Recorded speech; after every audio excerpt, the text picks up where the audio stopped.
Hey, remember us? It's the A to Z podcast. Zach Jackson, Andre Knott, at Akron Jackson, at Dre Knott on most of your favorite social media platforms.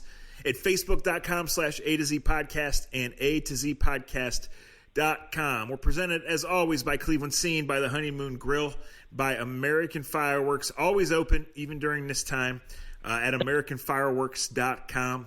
Believe it or not, it is May this week. It looks like our graduations and our graduation celebrations are going to have to be a little different this year. Spice them up by calling American Fireworks. Yeah. Dre, they don't let me write their copy, but if they did, it'd be like blow shit up graduation style with American Fireworks. Right. And you just make a good point, though. American Fireworks would be the perfect place. We can't have the normal birthdays and normal celebrations. Hell, Mother's Day is a couple weeks away. Blow your mother away and give her some fireworks. Surprise her if you haven't been over. Tell her it's essential to come out back and see her blow it up. They do it in Wadsworth all the time. Sometimes it's gunshots, but hell, most of the time I think it's fireworks. I may even do it, but seriously, with graduations being what they are, go get some American fireworks. This is why I said I'll write the copy, not you, because you just said scare the shit out of your mother with American Fireworks. Hey, the kids will love it. The fireworks are in the holster, and the parade is planned after the Browns draft. We've done this before. I think they did a real solid job. You know, all your worries, right? First-time guy. Yeah. We'll see how these players turn out. And it looks like, unfortunately, it'll be months before they even get to the facility and put on a uniform and go through a practice. But they had a couple glaring needs. I thought they had 3 glaring needs. They addressed 2 of them. They got their top-rated tackle. They got a guy in Grant Delpit who, by everything about his pedigree, says he's ready to play and be a playmaker from day one. They added another pick, which was always part of the strategy. You know, Dre, draft grades are what they are, and in this environment where there's really nothing going on, you're even in the part where you're arguing about the draft grades and the process of the draft grades. But the process of the draft, in terms of accomplishing what they wanted to, not having anything that makes you say, what are they doing, adding pieces, and then taking that final shot on Donovan Peoples-Jones. Like, I can nitpick. I can't complain. We'll see how it all turns out. No doubt. The Delpit pick I love. And look, I'm a huge Antonio Winfield. I think I'm a bigger Antonio Winfield Jr. fan than most, only because his dad baptized me 30 years ago, or 25 years ago. I'm all right with Delpit. And I hear people talking about people were killing him for his last 2 games that he had in college. He wasn't great in the college playoffs. And I know we don't like putting injuries into it. The kid had a high ankle sprain, and most of the time when you have a high ankle sprain, we saw it with Myles Garrett in his rookie season. We've seen it in multiple different positions and situations in sports. When you get a high ankle sprain, you are half the player that you used to be because you're playing on half a leg. You're playing with one leg. This kid, as Zach said, is a stud-type player. Now, the question that I have, and maybe this is why you select him over Winfield, Zach, is because I feel like, and this is, I haven't heard any press conference or anything else, he has the ability to play either safety spot, in my opinion. If he's not physical enough, you can play him at free, and he can be a free safety and play center field and direct your defense. I think he can play in the box if necessary and run with some tight ends, or most tight ends, and some slot receivers. And really, the way the league is working now, that's what you truly want. I thought with Winfield, he was going to be a box safety no matter what. That was just me. Yeah, no, I agree. We'll see how it works out. You know, last year was a totally different defense. It was a 3-safety defense all the time. And then they were down to like half safety, and they struggled. But when you're looking at the new age safety, I mean, Jamal Adams can play center field. He can also come blow you up, right? Right. I think that's a bit of an unfair comparison. I know they both went to LSU. Jamal Adams went in the top 6 picks in the draft. This kid went at 44. But that is what you're looking for. And I think especially as you shift to the second day and maybe in the Jordan Elliott pick too. I mean, look, I don't think this Browns defense is near good enough right now. Now, the building's not done, and some of these guys are young, and if guys like Taki and Redwine are ready to play and Mac Wilson's ready to take a big leap, you know, I'll gladly be wrong on that. But they're saying we're getting, with the exception of Wills, who fits this in a different way, they're getting guys they like, and they'll fit them in later. And so if Delpit can play 2-3 different positions, that opens up all your options going down the road, especially because the only other safeties you have on your team are Redwine, where there's no guarantee he can play even a little bit, and the 2 guys you signed both to 1-year contracts. So You need that for the future, and I agree. That's a big plus with that kid. Yeah, versatility, man. When you can get it now, the Malik Harris now, and I don't want to be the big Buckeye on the show, and make it Buckeye everything. And I think you tweeted it out perfectly because this, there's a couple things I'm not going to do with drafts anymore. Maybe it's because we've aged and we've been around them so much. Number one, we don't do them because there's nothing you gain out of doing that. So stop doing it if you're one of those people that do it. Like you said, it was a solid draft. But the other thing is, I'm not going to sit here and say I know more than the next guy, but there are certain perfectly when it happened. You kind of mark down and say, hey, let's watch the progress of these two players and see where they go. I watch more Malik Harrison than the other guy because I live in Ohio. Yeah. I know he's a big guy. He can run a little bit. Does he fit the Browns defense? I don't know. They made a choice. It's something that we can look back at. And if they're wrong, we'll know. It'll show up. We'll know. We'll know soon enough. No doubt. I mean, to get that extra third rounder, they pass on Zach Bond, right? The Saints wanted Zach Bond. If the Browns linebacker core stinks, we'll point at that. To get Phillips, they pass on Malik Harrison, an Ohio kid, a bigger AFC North type linebacker. He goes the very next pick to the Ravens. We'll see who has a better career. I know. So, like with Peoples-Jones, and I haven't had a chance to do this and send some texts and make some calls and say, why did he go at pick 187? So there is that concern.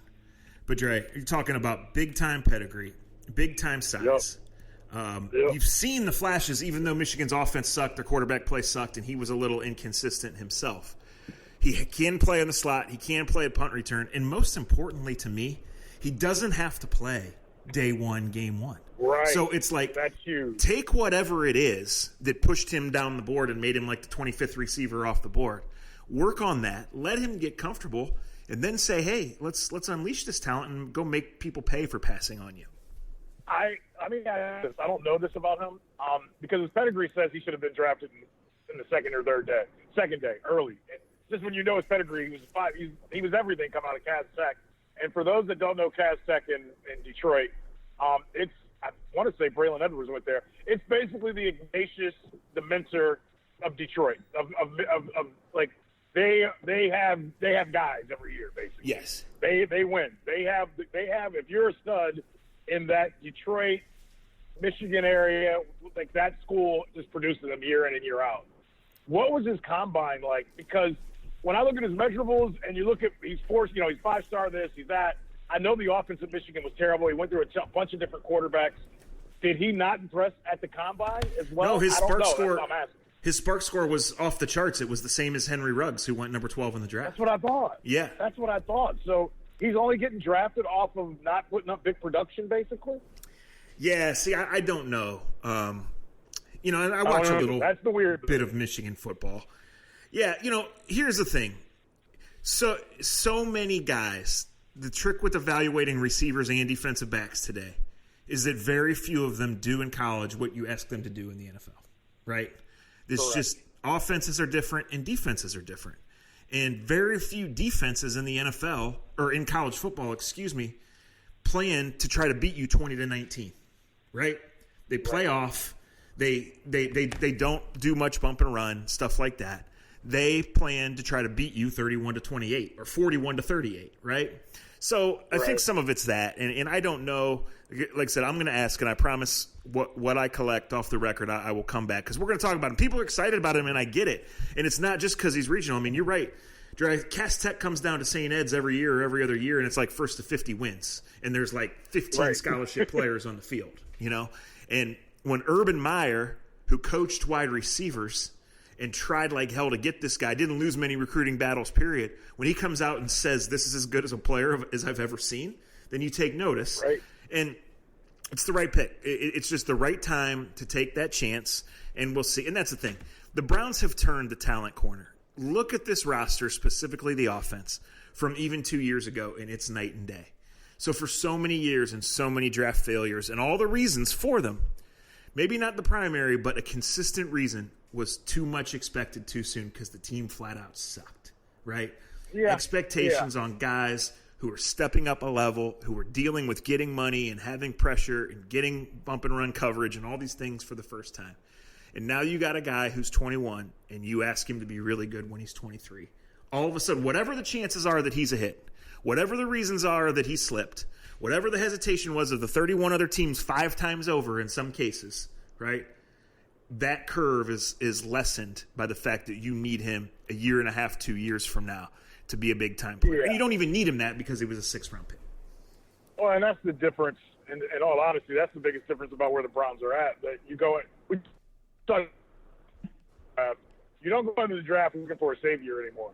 You go into the draft to supplement what you already have. And if you build your talent the correct way, the draft weekend is a good weekend because, as I said, you're supplementing what you already have. You have a base of an identity. And these are big words. These are words that I don't use with the Browns very often. Right. And I'm still not one of those. They have playoff potential. I'm not there yet. They should make the playoffs at some point in time. But I was steadfast last year in saying just because they have talent doesn't mean you go to the playoffs. And that is something I feel like I heard it this morning on the Riz show, and I heard Jim Donovan and Aaron's going, well, they're a playoff team now, right? And it's like, whoa, there's still a ton of work to be put in. But they do have a base of talent and identity where you can say, if we can get these 3 things to click, we're going to be hard to beat. That's why you can take a receiver like this in the 6th round and you can say, yes, you have talent to be taken, contribute anything early on unless you earn it and you have to be on the field. That's how good teams become great. That's why, the biggest surprise of the whole draft for me, and we can talk about other teams in a minute. I don't want to leave the Browns yet. But, we all thought New England would be steadfast. They would go get a quarterback. And they refused. They took it, I want to say in the second day, Belichick took the linebacker from Michigan, and I was like, Jesus, he's going to select who the hell he selects no matter what. Right. Took the safety from a Division II school in the first round. Like that linebacker, he's taken that Michigan linebacker 6 times in the last 15 years. Like the guy that's he can only go forward, he can only do this, but you know what? Under Belichick's defense, it'll work perfect. That's where the Browns have to get. Even Baltimore. You see Baltimore, they had running backs last year, guys that you think that they could grow with, but they go out and they get a better one from Ohio State. And we all go, okay, he fits what they do. Every guy that I felt Baltimore drafted, I just kind of shrugged my shoulders and was like, okay, Ozzie Newsome's retired, but Ozzie Newsome's handprint, footprint is still all over what Baltimore does. Right. They basically just said, we had no intention to take J.K. Dobbins, but he was on our board, and he was our highest-rated player, and we're like, why wouldn't we want J.K. Dobbins? And like I said, right. There's no games for months, but you know what the Ravens are, 9 tight ends and read option, and you have B.J. Goodson and Sione Takitaki playing linebacker. I'm not saying Jacob Phillips is or isn't going to be great. He's 21 years old. He played at LSU. The pedigree's all there. I'm saying I wanted to see more than Jacob Phillips added to that linebacking core if I'm going to take the Browns seriously as a playoff contender. That's fair, correct? Absolutely. And all the talks we had about the linebacking core, about Schobert and everybody else, what you just said rang completely true. Go get a talent that you can put in the middle of this defense or somewhere on this defense that can deal with what you're going to see in the AFC North. And I believe they did that. And, this was a different type of draft, and we don't have the results, and we don't know all the stuff that happened in the background. But I felt like the Browns came to the dinner table on Thanksgiving, and they were allowed to sit with the adults. They didn't have to go sit at the Yeah, they table. drafted 4 SEC players. They said, we want to sit at the big boy table, right? Right. That's a great analogy. Listen, that is such a great analogy. But this is about answering questions. And the Ravens, one thing that's going to hang over them all year long whenever the season starts, whatever the format is can they do it in the playoffs, right? But in the meantime, it's can you replace Marshall Yanda? Can you upgrade your pass rush? Can you do this? One question that the Browns have to answer, obviously it all starts with the quarterback. But, Joe Schobert wanted more than you were willing to pay him. Well, what was his worth to you? We're not going to know that for months down the road. Right. Good question. And I mean, like I said, no one except the Jacksonville Jaguars sits here and says Schobert was really worth 24 guaranteed until you start playing, right? Yeah, and you know what? And in certain teams, he is worth that. Yeah, I didn't think he was worth. And I remember we had that. And I have an argument. I think the guy is a really good NFL football player. But when your defense is in the bottom third and he's your best player, you run into. He wasn't your best player. I think people get what I'm saying. I just don't feel like – but in Jacksonville, if he gets them over the top, then he's worth every penny they got for him. And this is the greatest thing about the Browns draft, in my opinion. We've talked for, 10, 15 minutes, 10 – I don't even got it, 10 minutes on the draft, and we haven't even talked about the guy they took in the first round. And remember when Andrew Berry came out and was talking about tackles are tackles. If you can play right, you can play left. And we both kind of shrugged our shoulders. He told us he was going to take Wills way back then, basically. Yeah. And if Joe Thomas can buy it, and you have the right, and Callahan as the offensive line coach buys it, and I don't know linemen at all, but I will say for a big guy, and he's totally on my eyes only, his feet seem good enough that he can move around and he's not stuck at one position. I hope he can play left tackle. I like that he brings a nastiness to the table. What about it? They stood at 10. That was the guy they wanted. And, of course, that's what every team says. And every team says that he was the highest guy on their board. That's what you're supposed to say. But they didn't freak out. And I think the one thing I text you guys in our group text message the day of the draft was don't get too cute. Just draft where you're supposed to draft. I'm okay with picking up extra draft picks on Friday and Saturday. But if you have a top, take a top 10 player. Don't fuck around, please. No, and they didn't. They sprinted to the digital podium with that pick. They were going to pick Jedrick Wills. And like you said, I do believe them that he was their top-rated tackle. It doesn't matter whether he was or not. They didn't hesitate. They picked him. Part of the thought process was Bill Callahan has done this before. We've got Joel Bitonio to one side. We've paid other guys across the line a ton of money. The guys like Tread or Conklin, they've seen a lot. Conklin made the same transition. There's in-house coaching. There's a system there. So that's the worry. Is your rookie left tackle going to get your quarterback killed, right? But when you look at the whole offseason, the theme was let's support the quarterback. Let's develop that identity, that style, as you mentioned. Jedrick Wills, of those tackles, probably him and Becton up at the top as far as just running it right at people, right? Well, the Browns are added a fullback. They're loading up on tight ends. They have Kareem Hunt as their backup running back. They have 1,494 yards from Nick Chubb last year, and it should have been more. We all know that. We can point to what that identity is going to be. And just from on the surface, just sitting here in April, Jedrick Wills seems to fit that 100%. Yes. So it was whether you drafted number 10 or 22. Just be solid, make sensible picks, and don't get out and don't get too pretty or try to outsmart anyone. And I think they did that. And they were able to accomplish that. And I don't know for your dollars, because you take in the draft differently than we do. And I'm sure on Thursday or Friday, our group messages were driving you crazy. It was like the fourth quarter of a game on Halloween. The way we were texting you and you weren't saying anything back because you were actually trying to pay attention. We were looking at pictures Lyman was taking to everybody's girlfriends in their own houses, which worked for me. I got to put this all out here, and I was going to say it on the radio, but I'd rather do it on I'd rather do it here on the podcast where Andre can be Andre and Zach. We're going through this situation right now in our world where we're going through something none of us have ever been through. And I've listened to some of these daily calls my wife has taken on her business and different people on businesses and how you got to pivot. Either you pivot during this situation or you get left behind and get lost and you have no chance as a business to keep creating and keep being a part of this world. And I thought the NFL with the virtual draft, I thought it was a joke. I thought there were going to be blunders. I just thought it was going to be embarrassing moments.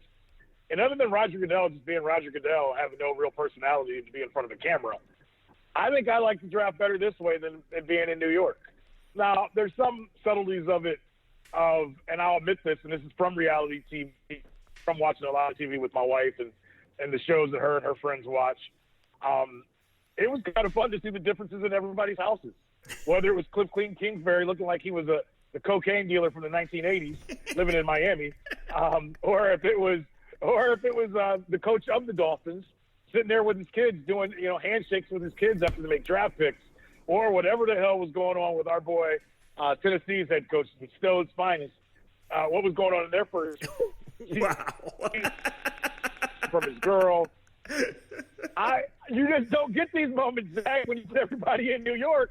I thought it was more real. I thought it was more certain.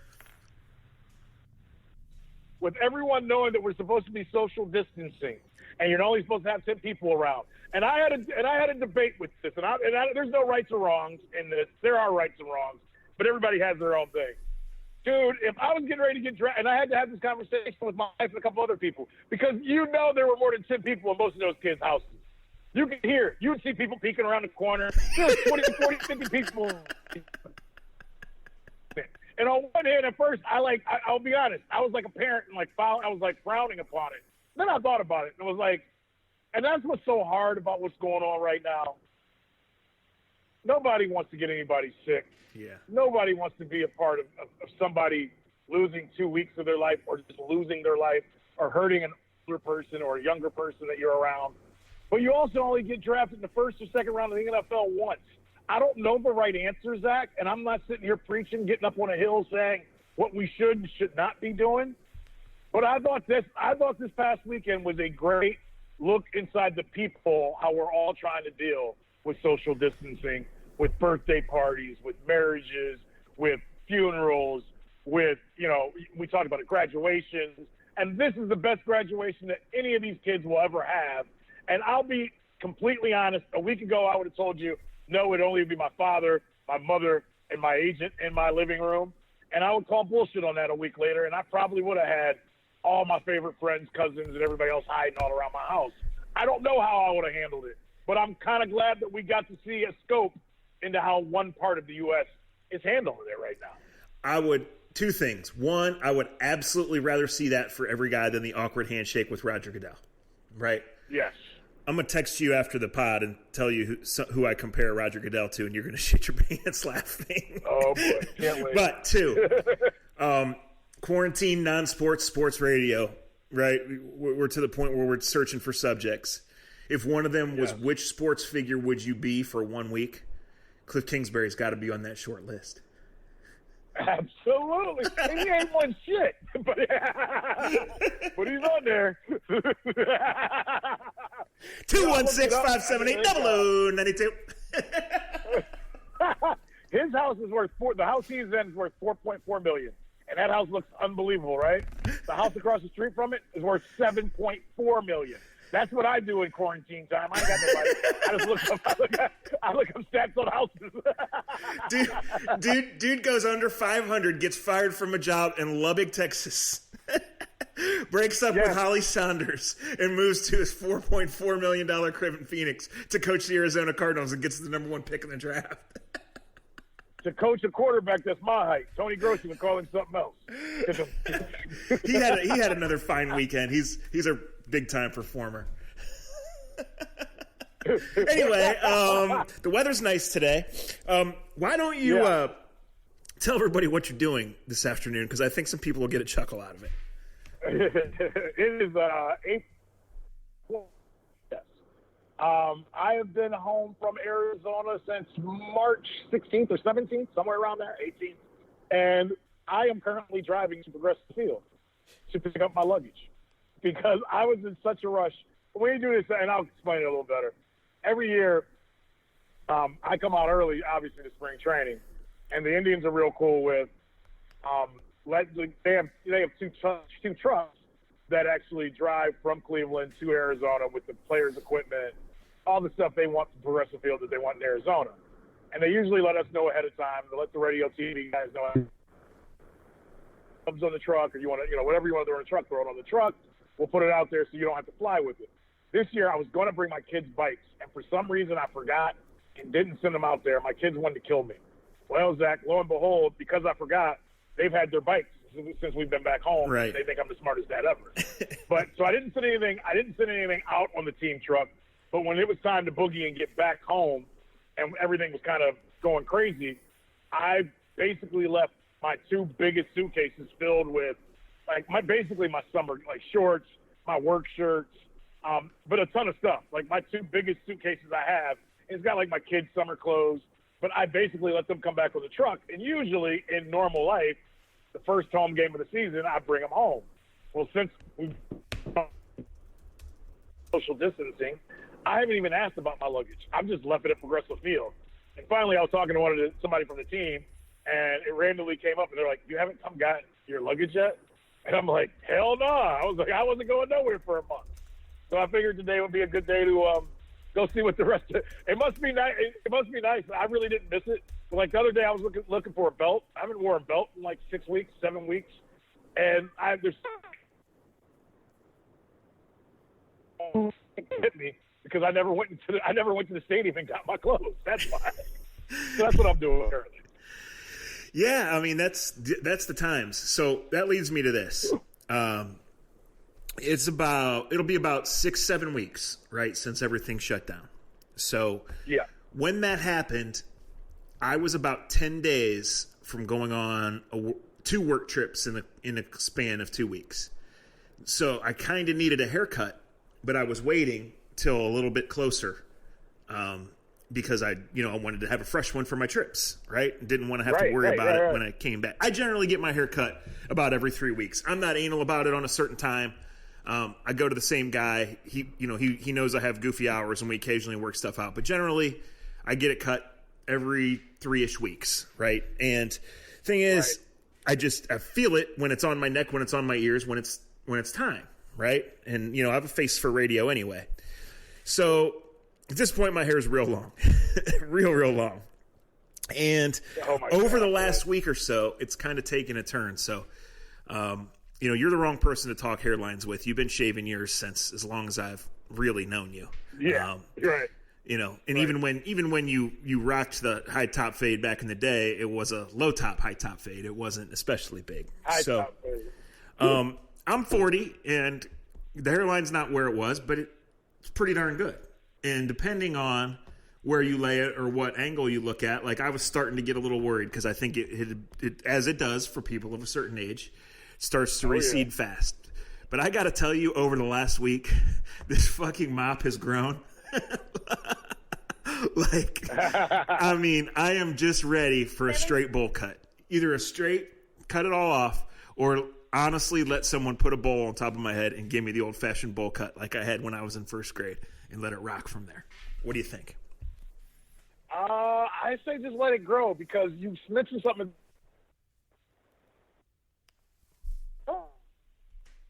Hello. The next time you cut it wrong and fuck up, that might be how it ends up, and you may not grow it back. I agree. So therefore, I say just let it grow, because at the end of the day, you have the perfect built-in excuse.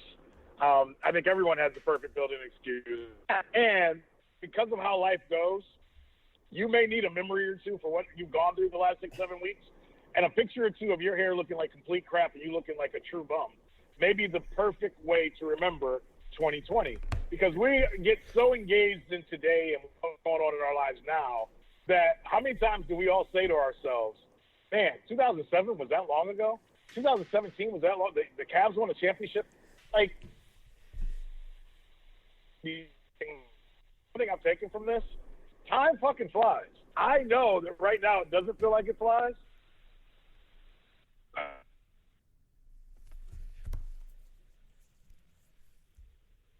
At all, and that was the last time you had a hairline. Like, I'd rather have that conversation than you get a bad haircut and go, shit, I can never grow it back. No, you have a point. You have a point in that regard, and that's kind of what I think. Like, I've shaved it off the ears and had someone shave my neck, so it's not like it's total werewolf, because that's what bothers me. So, it's long when I look in the mirror. It's like staggering, right? But it's not like bad. It's just as long as my hair has ever been, except in 1986 when I had that bowl cut. And God bless my mom for punishing me with that, but it was the style at the time. Right. I think that's one of these things. That is funny, because I was getting ready to go on the radio yesterday. I heard somebody go, I'm fine. I'm like, this don't bother me. If they were to open everything up on May 1st, is there somewhere that you need what place do you miss going to the worst right now? Well, the local bar, but I'm not going there the first day it's open. Yeah, me either. I hear you. Well, for you live in a place that it'd be hard for me not to go out in the boat, not get out in the water, and go to the bar right there on the water. Like, that's what you look out at when you're writing. When you look to the left or right while you're watching TV, when the sun's out and the wind's blowing a little bit, it will be hard for me to just station myself in the house going forward in like 2 weeks. I don't know how you're going to do it, to be completely honest. Yeah. And that's kind of the thing. Now, as long as the sun's been out, well, first of all, every day it's not frozen, there's fishermen out there. That's not me. Right. Right. But yeah, I don't know when the bars are going to open. I don't know. Like the way you phrased it, I don't really need to go anywhere, quite frankly. I need a haircut, but that's not determining my health or my family's future. As much as my sanity has been challenged by various things, which makes me no different than every single other person, right? There's not one place I need to go. Like almost every morning, I just drive. Like I've only stopped at your house today. I was dressed as the Easter Bunny, but I've been by your house 3 times. One morning last week, I just cruised for a drive. I was actually going back to my house to grab something. They had a road closed for 20 minutes to repair a pothole or to change a sign. So I turned left, and the next thing you know, I was just in North Canton because I just was trying to get away. So, I've been taking a lot of walks. I've been on the towpath, trying to do different things with that. But as far as like where I need to go, I mean, my places of work are closed. So the challenge of working from home, which I've talked about at length, which is why I go to the library, go to bars, go to different places, just pop in hotel lobbies and work. Like, I don't need to do that. I just have to have the self-discipline to sit at the kitchen counter or to sit wherever, do my work, make my calls, and go from there. Right. And I think all of it, like you said, we're all going through this. Is why I'm having a conversation. And I can just notice this weekend around my house. Like, and like I said, we get it. We all get it.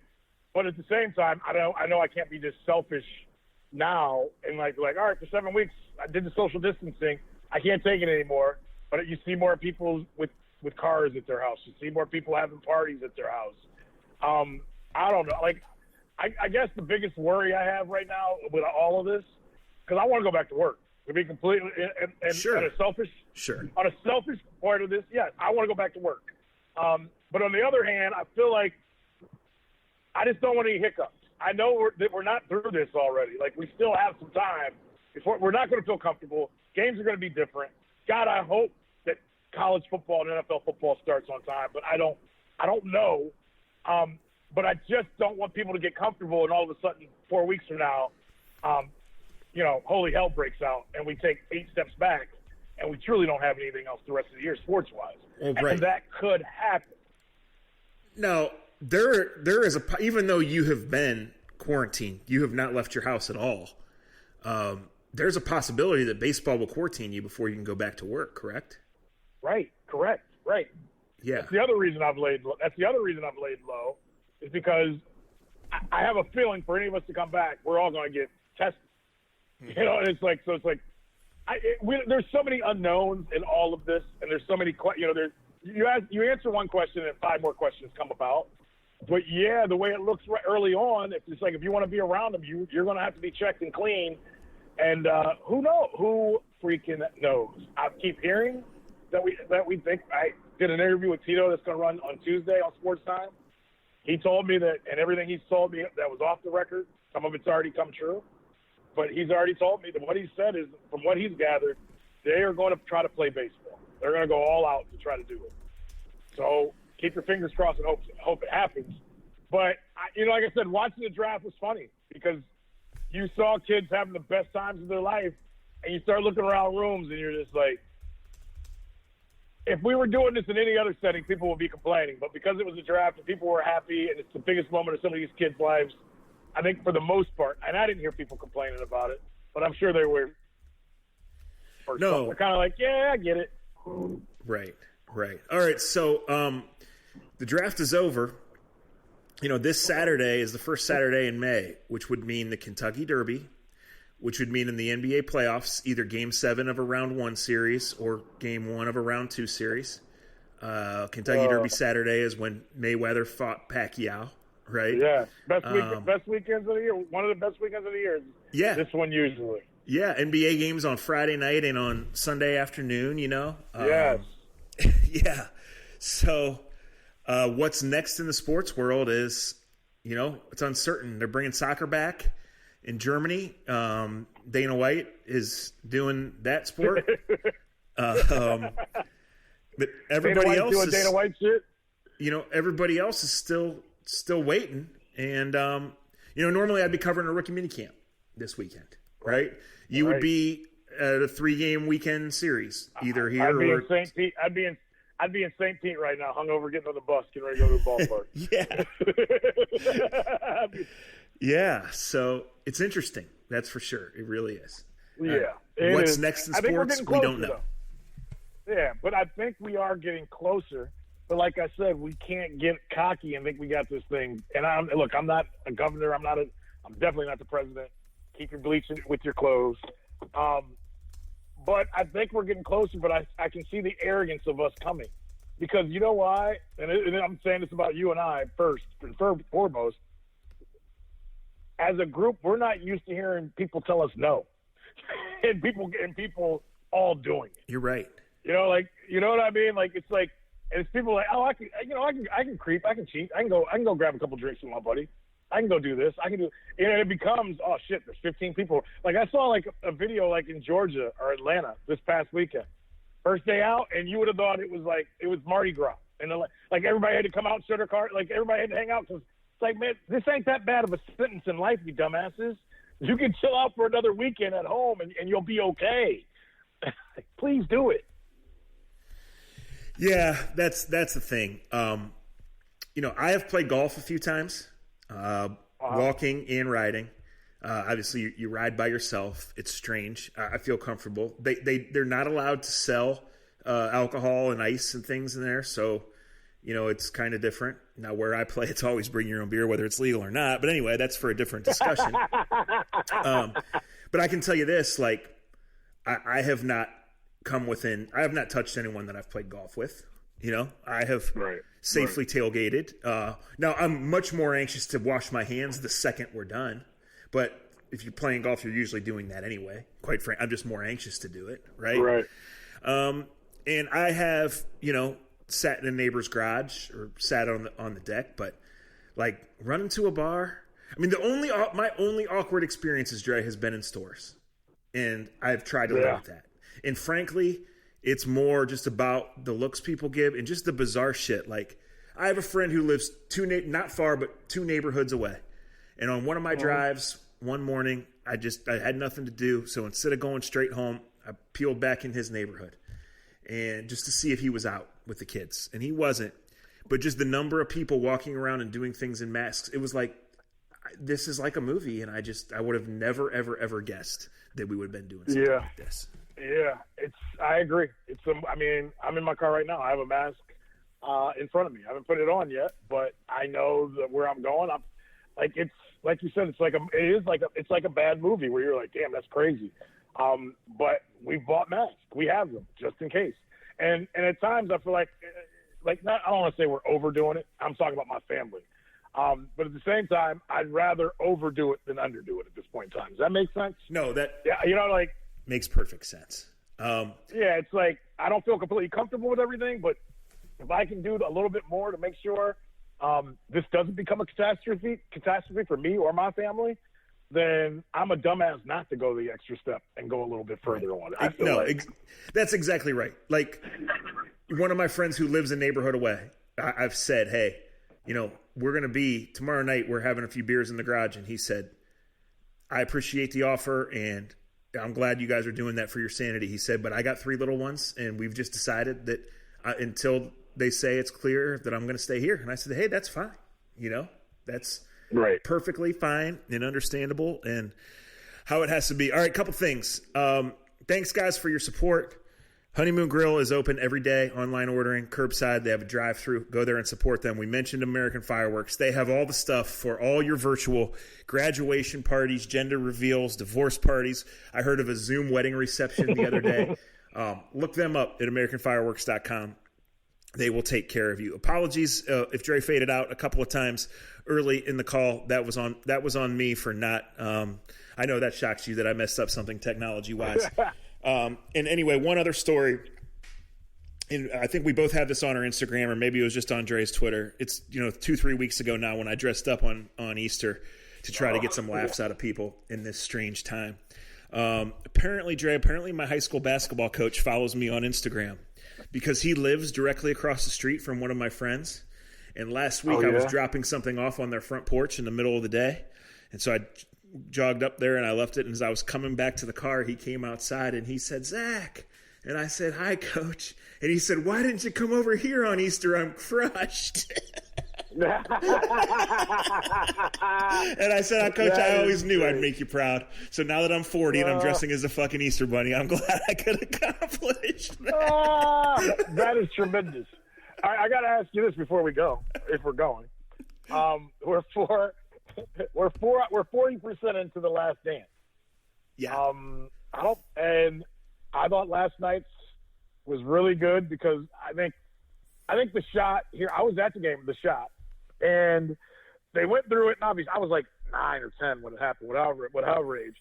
And I think from our side of it, the Cleveland side of it, it's always been like a dagger in the heart.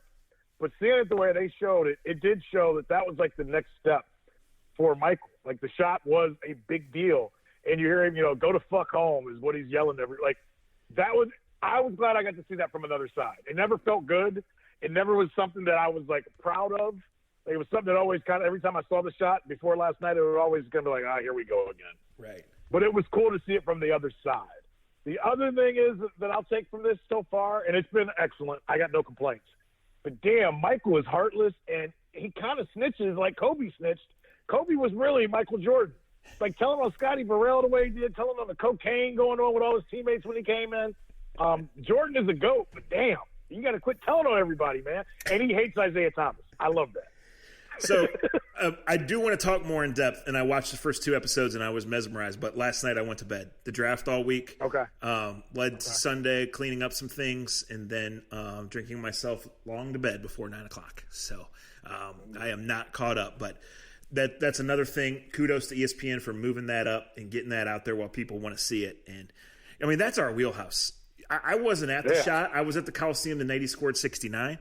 I can tell you where I was, who I was with, and what I was doing when the shot happened, even though I was in 3rd grade. Well, wait till you see it. Let me know when you see 3 and 4. Yeah, it'll be this week. It'll be this week. I'm like a brand new man. Yeah. Eventually I'm gonna get myself back on the work train, but it's a total reset. So glad to see the sun out. Actually, going to take my fat ass for a walk here real shortly when we hang up, and then get back. So, guys, thanks for your support. Be kind to each other. Everybody's dealing with this.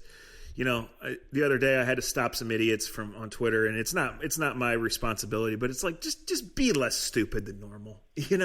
Just right. Like I saw a wreck the other day, and part of the reason was that people stop in the middle of the road because the Starbucks line is so long, and it looked like everybody was okay. I felt awful, but you're shaken when you see that, right? And it was 10 minutes from my house. And in that 10 minutes, there were like 3 other people just driving like idiots, and there were almost 2 other wrecks. And I just thought, like everyone's just so on edge, right? Like it's just dangerous. And so you just have to be careful. And when you do get the opportunity to interact with anyone, be nice. People close to me from my whole life, they lost their father the other day, which is always awful, but especially in this time. Imagine what that must be like. And you just don't know. You see people taking the trash out or in the grocery store or driving down the road. And it's crazy. So hopefully, we'll get back to normal. Hopefully the sun coming out will brighten moods. And, we'll get through this. So it's okay to not be okay. But just be nice to everybody in the process. That's my lecture for the day. I agree. He's dead on. Be nice. Take the time out to think about it. What everybody else is going through. We all have moments and times right now that we can complain about. But I guarantee you, no matter who it is, if you got the 45 minutes, 50 minutes to listen to us, there's probably somebody that's got it way worse than you. And remember that. Just take care of your family members. Take care of your neighbors, especially the older ones. They could use the help. And there's nothing wrong with doing a good deed for somebody else. It doesn't mean that you're going to get paid off in 7 virgins or something when you die. But it's okay. Okay, that's our cue. We'll talk to you next time on A to C.